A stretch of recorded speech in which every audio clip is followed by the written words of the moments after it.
Salesianum basketball began the 2014-2015 campaign in unfamiliar territory. For the first time in school and program history, the team began a season as defending state champions. From the rings and trophies to the long-awaited banner, at last taking its place in the gym among 140 other school titles, there was great reason for optimism as the new season approached. And with confidence running high, the Sals had created the toughest schedule in the state.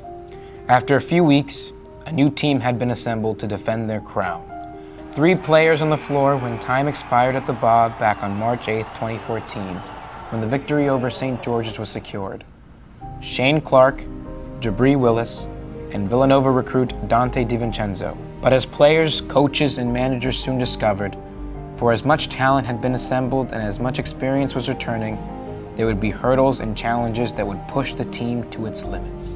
For the first time in basketball, Salesianum would be the hunted, not the hunter. The team entered Christmas break searching for consistency, hoping to find the spark that had carried them to the championship just 10 months before. Occasional glimmers of potential and momentary flashes of brilliance could not conceal the struggle to find chemistry on the court, nor hide the fact that even though the goal remained the same, this was a new team seeking a new identity. The days after Christmas brought the revival of a true Delaware event, the slam dunk to the beach basketball tournament in Rehoboth. And in spite of the talented and nationally ranked teams arriving from around the country, all the in-state talk was all about the annual game between Sanford and Salesianum. The raucous victory at home over number 1 Sanford had vaulted number 2 Salesianum into the top spot last season, a position they never relinquished. When the student section stormed the court, it had signaled a changing of the guard in Delaware basketball, but the rematch on December 27th at Cape Henlopen High School would be nowhere near as exciting, and would further reveal how large was the mountain this year's team needed to climb. Sanford handed the Sals a humiliating 64-44 defeat, a lopsided affair that was actually worse than the score would indicate, casting a long shadow of doubt on the still young season. Better play and slam dunk followed, but the reality of the challenge was becoming clear. The long season of being hunted and defending their crown had taken a toll on everyone, physically and mentally, straining friendships and threatening to sour a season that had begun with great promise. The low point was Thursday, February 12th, the night before heading to St. Mark's to renew the rivalry. But far from the spirited workout that usually precedes the big game, this had been a particularly lackluster and forgettable practice. Far from a unified and cohesive group, team morale was at an all-time low, and tensions were running high. But that moment of truth, that crossroads of the campaign, was when this team found itself. Ironically, the moment that saved the season took place not on the court, but in Centenary Hall in the morning of Friday, February 13th. We kind of fell apart, but to fall apart you got to rebuild basically. The members of the team met not to discuss strategy, but to rededicate themselves to brotherhood, and to give what they could give to move the team forward. The kids decided they didn't want things to end the way they were ending, and that was pretty cool. The team emerged from that morning meeting rededicated not only to basketball, but more importantly, to the friendships that can withstand the ups and downs of a grueling season. When all had seemed lost, from the brink of collapse, this Salesianum team was beginning to learn the meaning of the words that legendary UCLA coach John Wooden had spoken years before. Winning takes talent. To repeat takes character. Rumors about a fractured and divided team were everywhere. St. Mark's, desperate for a signature win of their own, sensed the vulnerability of their longtime foe. But it was a unified and battle-hardened group that arrived in front of the hostile crowd, demonstrating its newfound mettle with a hard-fought and devastating win over the Spartans. Even despite this gusty win and the renewed friendships off the court, the Sals were still searching for chemistry on it. A win at home against a scrappy but far less talented Friends team, not secured until the final moments of the game, revealed just how far away last year's glory seemed to be. It was the 31st straight home win, spanning parts of 4 seasons, but even this achievement could not reassure the faithful that all was well. What no one knew that night was that the win over Friends would be the last victory of the regular season, prompting many around the state to ask if the defending champions would be making an early exit for the playoffs. They had ended the season at 10 wins and 10 losses, a far cry from last year's 18-2 record. But they had owned each of those losses as a team and were prepared to move forward into the playoffs as one. February was finally over, and this team that had been tested and pushed to the brink had never broken. While the Hunters believed the Sals were vulnerable, the reality was that the adversity they had endured together had only given birth to a newfound and unbreakable strength.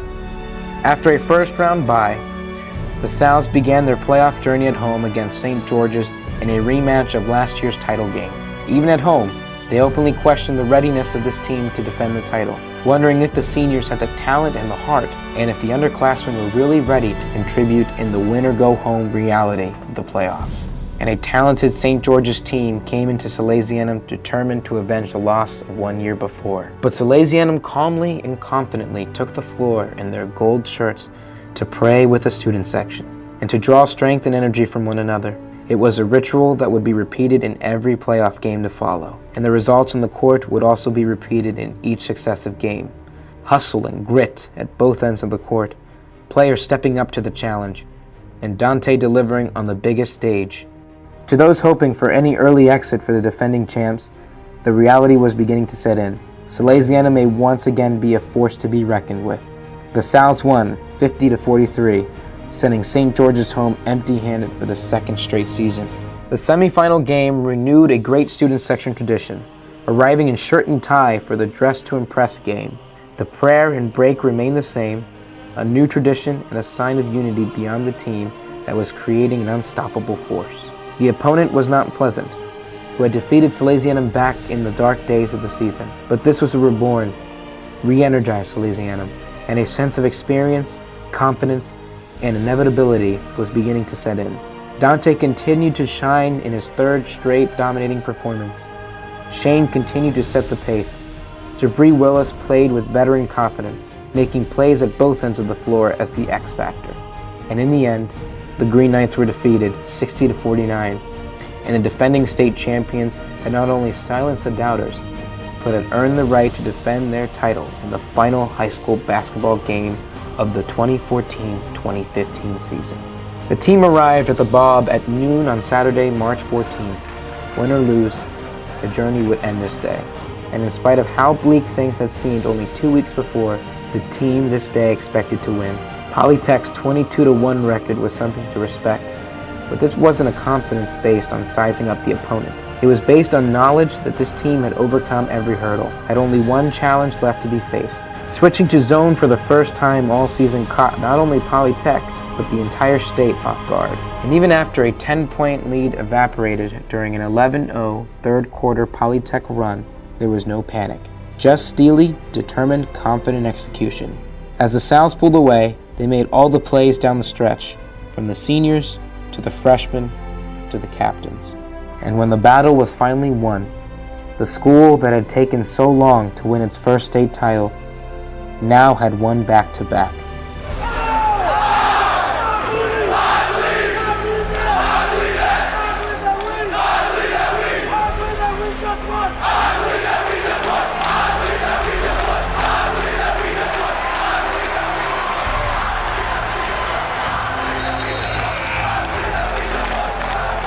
Once the trophy was held high, it was rightly shared with a brotherhood that had remained loyal throughout a long season and a memorable playoff run. The taste of victory is always sweet, but for this team, who had fought through the valley of despair and doubt to reach the mountaintop once again, the lesson of what truly endures is what mattered most.